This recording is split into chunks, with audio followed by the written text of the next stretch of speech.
Hello everybody, welcome back. Now this is going to be a quick refresher on integers, which is a topic that we spent a lot of time on over the last couple of years. So if this is something that where you watch the video and you don't understand what's going on, make sure you let me know right away, because we should then work really hard to get some good solid review in. But this video should be just a quick refresher. So we're going to talk about adding and subtracting using a number line. Here, for the first problem, we have 8 minus 5. So if you remember, we start on the number line. Because it's subtraction, we're going to go left 5 numbers. 1, 2, 3, 4, 5. And so our answer would be 3. For the problem on the right, 8 plus 5, we would go 8, and we're going to go to the right 5. 1, 2, 3, 4, 5, and we end at positive 13. For the problems here that need to be removed, the first one is 3 minus 9. Same idea. We're going to start at 3, and then we're going to move to the left 9. 1, 2, 3, 4, 5, 6, 7, 8, 9, and we end at negative 6. Now, many of you will remember from last year that when you go 3 minus 9, you can take 9 minus 3, realize the answer should be negative, and then solve it that way. Totally fine. I have no problem with you solving it that way. Now we have a problem like this. 2 minus a negative 4.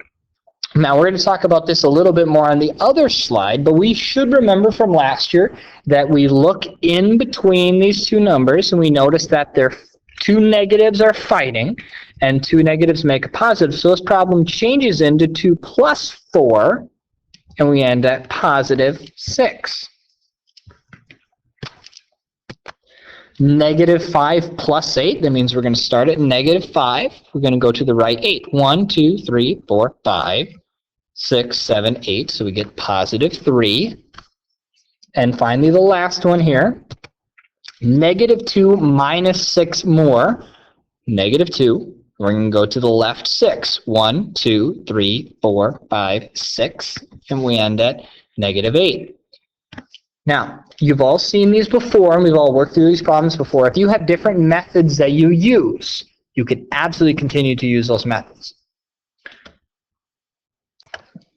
Now, if you remember these pictures, the ones on the picture on the left, that looks like Mr. Evans, okay? That's a positive number. If you look at the picture on the right, that looks like Mr. Schmidt. So that's a negative number. If we have a negative and a positive fighting each other, we know that the negative number should win. So when we're doing adding and subtracting, we want to look in between the numbers. So like right here, we have a positive and a negative fight, so we get negative 8 minus 4. Same thing here, a positive and a negative fight, so we get negative 2 minus 3. Now down here on the bottom, same idea, but now we have two negatives fighting. This is like the problem we had on the other slide, so this becomes 8 plus 4. And this one here, now this negative out front doesn't mean anything. We only care about in between. So we get negative 2 plus 3.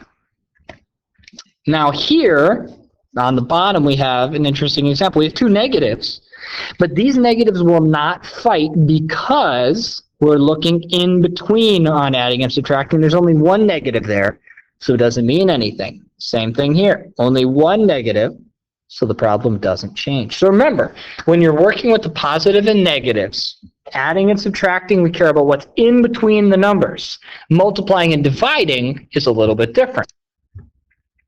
So I want you to try these on your own and see what answers you get. So I get negative 2. This turns into positives, so I get 17. Negative 6 plus 4, that's negative 2. These turn into positives, so I get negative 7. This turns into 6 minus 10, negative 4. This is negative 11 because we moved left on the number line. If you have problems with any of those, bring those into class and we will work on them together. Now, you should remember this chart for multiplying and dividing. So if I have a positive times a positive, or a positive divided by a positive, the answer should be positive. If I have a negative times a positive, or a negative divided by a positive, they're going to fight. The negative will win. Same idea here. If the positive is flipped, the negative will win. And down here on the bottom, we have a negative times a negative, or a negative divided by a negative. Well, if two negatives fight, they're going to pound each other and then turn into positive numbers because they beat each other up. So two positives. So when we work on problems like this, we're going to do the problem normally and then find out if the answer is positive or negative. It's very important with these types of problems that we don't think of them the same way as adding and subtracting, which use the number line.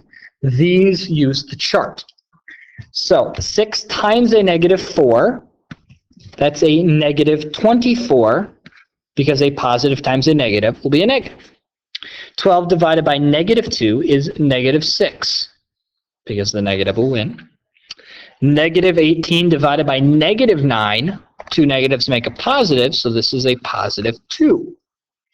12 times negative 5, well, that would be negative 60. Negative 20 times negative 4, positive 80. And finally, negative 72 divided by 8 should be negative 9. If you have questions on those, let me know. This video should just been a quick refresher, but if you need more help, please let me know.